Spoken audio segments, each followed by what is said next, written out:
మూడవసారి నరేంద్ర మోడీ గారు ప్రధాని కాబోతున్న సందర్భంగా యావత్తు దేశమే కాకుండా యావత్తు ప్రపంచం కూడా ఆనందోత్సాహాలతో వెల్లివిరుస్తుంది. నో డౌట్ ఒక్క కాంగ్రెస్ హయాంలో అప్పుడు నెహ్రూ గారు వచ్చిండేటువంటి స్వాతంత్రాన్ని తమ కుటుంబమే సాధించింది అనేటువంటి ప్రజల్ని ఒక మభ్యలో పెట్టి 3 సార్లు ఆయన ప్రధానమంత్రి అయ్యాడు. కానీ దాని తర్వాత ఎవరికీ కూడా ఇది సాధ్యం కాలేదు. 14 సంవత్సరాలు ముఖ్యమంత్రిగా 10 సంవత్సరాలు ప్రధానమంత్రిగా ఒక్క అవినీతి ఆరోపణ కూడా లేనటువంటి ఒక మహానుభావుడు ప్రపంచంలో ఎవరైనా ఉన్నారంటే అది ఒక్క నరేంద్ర మోడీ గారు అనేటువంటి విషయాన్ని యావత్తు ప్రపంచము గుర్తిస్తోంది, యావత్తు సమాజము కూడా గుర్తిస్తోంది. ఈరోజు మనం చూస్తే అటు నెహ్రూ గారి మీద కూడా అనేక రకాలైనటువంటి అవినీతి కేసులు ఉన్నాయి, ఇందిరాగాంధీ మీద అవినీతి కేసులు ఉన్నాయి, రాజీవ్ గాంధీ మీద అవినీతి కేసులు ఉన్నాయి, సోనియా గాంధీ మీద అవినీతి కేసులు ఉన్నాయి, నేషనల్ హెరాల్డ్ కేసులు ఇవన్నీ కూడా ఉన్నాయి.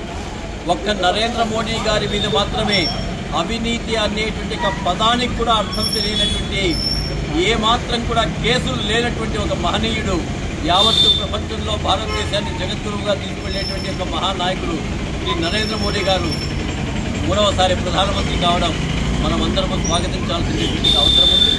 మూడోసారి ప్రధానమంత్రి కావడం నరేంద్ర మోడీ గారి నాయకత్వం.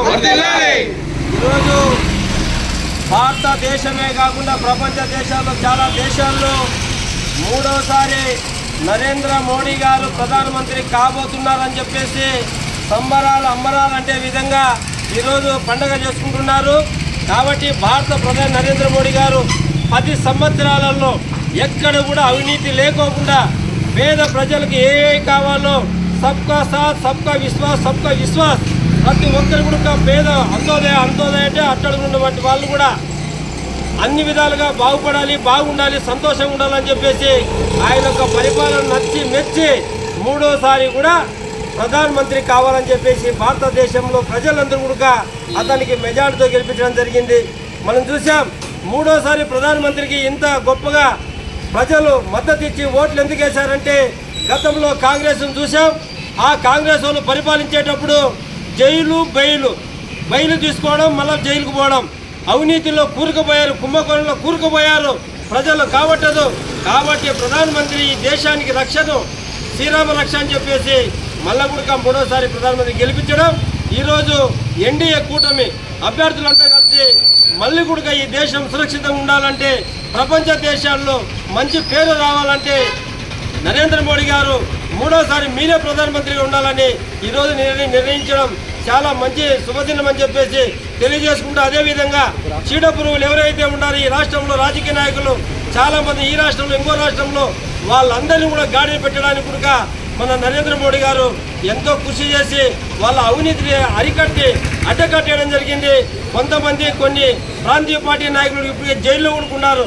అదేవిధంగా ఆంధ్రప్రదేశ్లో జగన్మోహన్ రెడ్డి అవినీతిని వారి యొక్క అధికారులను అడ్డకట్టేయడానికి నరేంద్ర మోడీ గారు ఈ యొక్క ఎన్డీఏ కూటమి వచ్చిన తర్వాత వాళ్ళందరినీ గాడిలో పెట్టి ఈ యొక్క ప్రజల యొక్క మనోభావాలు ఏదైతే ఉన్నాయో ఎవరికి ఓటేయాలనుకుంటారో స్వచ్ఛందంగా ఓటేయాలని చెప్పి, అదేవిధంగా ఈ యొక్క చంద్రబాబు నాయుడు, అదేవిధంగా పవన్ కళ్యాణ్ గారు ఈ మన పురంధేశ్వరి గారి రాష్ట్రంలో అందరూ కూడా కలిసి ఈ యొక్క కూటమిని బలోపేతం చేసి ఎప్పుడు చూడలేని విధంగా